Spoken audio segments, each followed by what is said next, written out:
දිට්ඨවලට.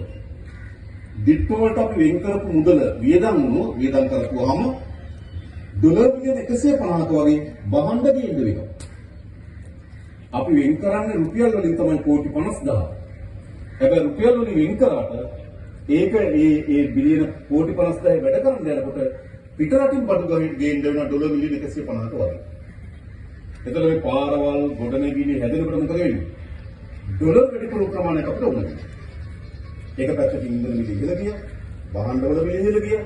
අනෙක් පැත්තට සංවර්ධන වැඩකට කරන අපිට ඩොලර් වල මිල ඉහළ යනවා.